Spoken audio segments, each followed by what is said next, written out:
Today on this week's video, I take you on a little rundown of Vibin's latest release, Volume 59. Let's go open it up and see what it looks like, shall we?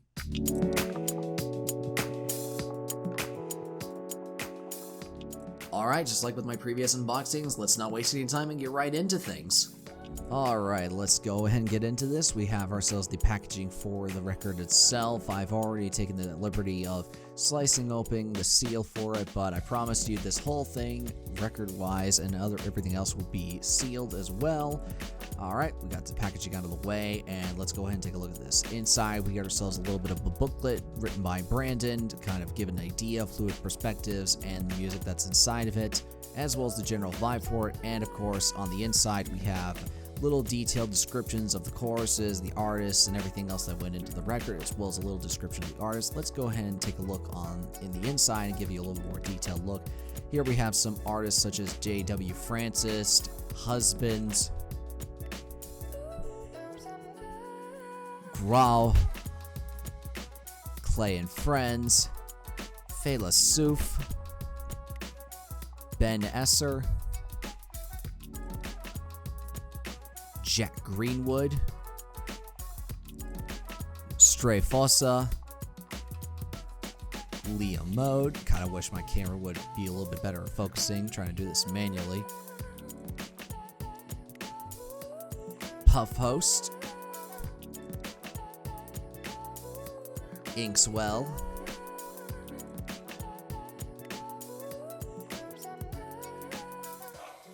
and finding a detailed description of the artist himself, Jonathan Cortez Conamar. I apologize if I am butchering that pronunciation. Anyways, let's take a look at the artwork itself on the album. I gotta admit, when I think Fluid Perspectives or the type of music that this album is describing, I don't exactly think of a young woman on a surfboard surrounded by sharks. Maybe just my paranoia from Jaws setting in, but yeah, not exactly what I would imagine. Anyways, let's go ahead and get this plastic wrap open so we can get inside of the record. Let's see if I can get all the plastic wrap off in one go. And close, but no cigar. Oh well, I'll try to get that perfect peel off someday. Anyways, the first thing I have to admit that I noticed about this record immediately is just how glossy this thing is. I mean, look, I can even see my own reflection of it in. So, anyways, let me flip this thing over so that way you guys can take a look at the track listing on the back. Here's everything in order for side A and side B. Alright, let's go ahead and open this up and take a look at the interior artwork. I will admit this kind of confuses me a little bit just because I'm assuming, like, wait, are we on the shore and looking at the beachhead? Are we on the top of a deck or something like that? Because we got a palm tree on the side and windows on the other side. It's like, I'm a little bit puzzled by it. Either way, it still has kind of minimalist and looks really nice or simplistic, but let's go ahead and take out the record and everything else in the actual record itself just to see what it's like. It looks like we got ourselves some stickers.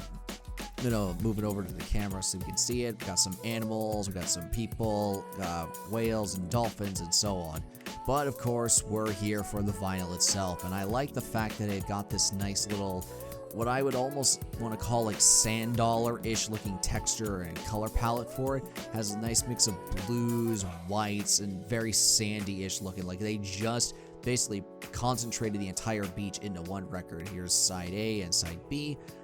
And now we're going to take some time to actually listen to the record and give it a moment to spin. And I gotta say, folks, this record left me very impressed with how it's overall presented. And I also am very fond of the track selection they had for this. I could barely find I could actually only find one weak track on this entire record. Out of 11 tracks they had on this thing, almost every single one of these was a hit with me. Just to name a couple of highlights, such as Clay and Friends Going Up the Coast, or Is That the One by J.W. Francis, Stripes by Ben Esser, or freaking Sleep by Liam Mode. Everything on this record is fantastic. Anyways, let's go and take the moment to get this thing a proper sleeve now, thanks to Mobile Fidelity Sound Labs. These are the inner sleeves that I use whenever I'm holding and storing my records. Anyways, let's go and put this back in its little album jacket where it belongs. Overall, I had to say that this record has a massively solid presentation. Again, I can't think of a weak track on this record outside of maybe Inkswell's The People. It's a little bit too much of a gangster funk for my taste, or just gangster-ish flavored in general. It's just not my type of music that really appeals to me, but maybe it could appeal to you. I don't know. Like, that every music taste is subjective, so that's perfectly fine. Anyways, just wanted to take the time to actually sleeve this up and give it some proper care and attention. That's being a little bit more of a pain in the butt.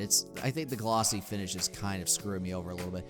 Anyways, there we go. It's now inner sleeved. It's got an outer sleeve. Now we're all good to go, and let's begin the final bits. Oh, and everyone, just in case if you're curious about checking out the music itself, I decided to make a playlist public on Spotify consisting of every single track from the record. I don't know if Vinyl Moon themselves done this, they probably do, but it's just on the off chance that maybe you're just curious about what the music is actually like, whether it's a mix of beach funk or lo-fi or chill hop or whatever it is strikes your fancy. I'd say give this little playlist a go. I'll put a link for it in the description below, just so that way it's a little bit more convenient for you to be able to check out the music. And who knows, maybe you'll find a new artist that you like. I honestly hope that you do, because a lot of this music is actually really good. So there you go, folks. That is my review and unboxing of Volume 59 Fluid Perspectives from Vinyl Moon. I have to say, Vinyl Moon, if this is the quality of releases that you're going to have going forward, I say I picked a pretty good time to jump back on the bandwagon for you guys, because I always like the concept of Vinyl Moon, just to see like a mixtape of independent artists on vinyl, just to see what other music is out there that I might not be aware of. But to have it all pressed in a physical format that would actually be accessible to someone like me as a collector and to people at large, I think is actually a great idea. And like I said, this is a fantastic collection of songs, minus one little hiccup in there. But everything else is either from good to great, and I honestly think this is an extremely solid release from them, and I'm honestly very happy to see it. So yeah, that is my overall breakdown of the entire vinyl. I hope you guys enjoyed it, and if you would like to see more breakdowns of different vinyl and figure out what it is that I like to collect, or if you have a suggestion for an album that you want me to see if I can do an unboxing for, or just look into in general, then please leave a comment below. I love to hear you guys and to hear your suggestions as well. Anyways, I hope to see you guys next time, and until then, take care.